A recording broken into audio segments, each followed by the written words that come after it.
Bonjour, j'espère que vous vous portez bien. Observez bien cette image. S'agit-il d'une jeune fille ou bien d'une vieille dame?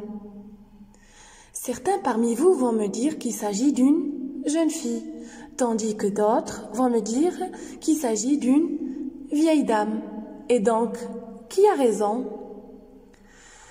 La réponse est que vous avez tous raison. Sur cette même image, il y a une jeune fille comme il y a une vieille dame. Mais chacun d'entre vous a vu cette même image de son propre côté. L'idée que je souhaite vous transmettre, c'est que dans la vie, chacun a ses propres visions des choses. On ne peut pas être toujours d'accord. Et donc, la personne qui va faire adhérer son interlocuteur à son idée, c'est pas la personne qui va le plus crier, mais c'est la personne qui va présenter les bons arguments. Et c'est l'objectif de notre cours aujourd'hui. Donc, on va voir ensemble les stratégies d'argumentation qui sont convaincre et persuader. D'abord, argumenter, c'est défendre une thèse. Et une thèse veut dire l'idée défendue. C'est-à-dire que argumenter, c'est tout simplement défendre une idée. Pour analyser un texte argumentatif, il existe deux moyens ou bien deux stratégies. Premièrement, convaincre, c'est-à-dire faire adhérer son interlocuteur à sa thèse ou bien à son idée en s'adressant à la raison. Ça veut dire que pour convaincre, il faut présenter des arguments qui sont raisonnables, qui sont logiques. 1 plus 1 est égal à 2.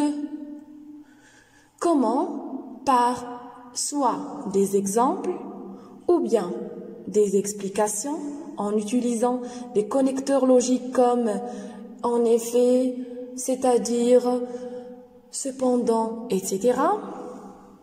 Ou bien des statistiques tout simplement. Mais attention, si vous voulez présenter des statistiques, il faut bien sûr noter la source. Pourquoi? Pour que votre argument soit solide.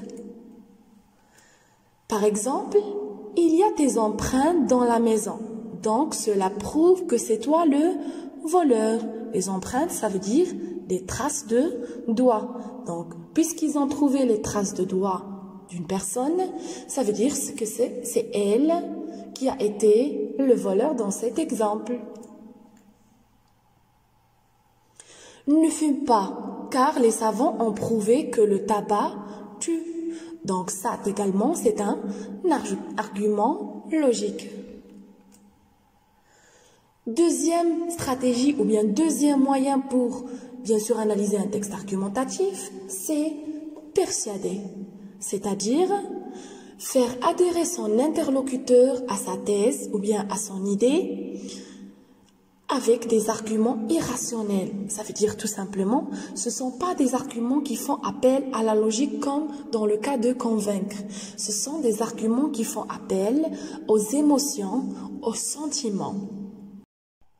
Par exemple, laisse-moi sortir s'il te plaît. Alors ici, nous avons employé l'impératif et c'est un moyen pour exprimer un argument de persuasion. Deuxièmement, si tu as de bonnes notes, je t'achèterai un vélo. Donc là, également, on fait appel au sentiment. Troisièmement, ne roule pas si vite, papa. Plutôt, ne roule pas vite, papa.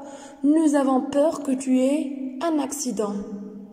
Là encore, l'utilisation du mot papa, il sert à toucher les sentiments du père pour qu'il ne roule pas vite.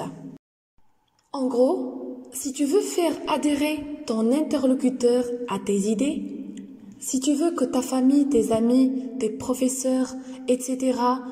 soient d'accord avec toi, il faut que tu présentes des arguments.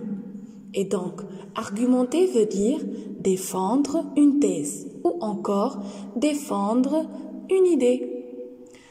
Pour argumenter, on peut utiliser deux stratégies. Soit convaincre, c'est-à-dire faire appel à des arguments logiques, comme des exemples, des explications, en utilisant les connecteurs logiques en effet, c'est-à-dire, etc. Ou bien des statistiques. Et persuader, qui veut dire faire appel à des arguments touchant les émotions ou bien les sentiments. Et pour ce faire, il faut utiliser soit l'impératif, ou bien si, ou bien des expressions comme maman, mon cher ami, etc., etc. Donc ça dépend de la situation. Voilà pour notre cours aujourd'hui. Allons-y pour faire les exercices.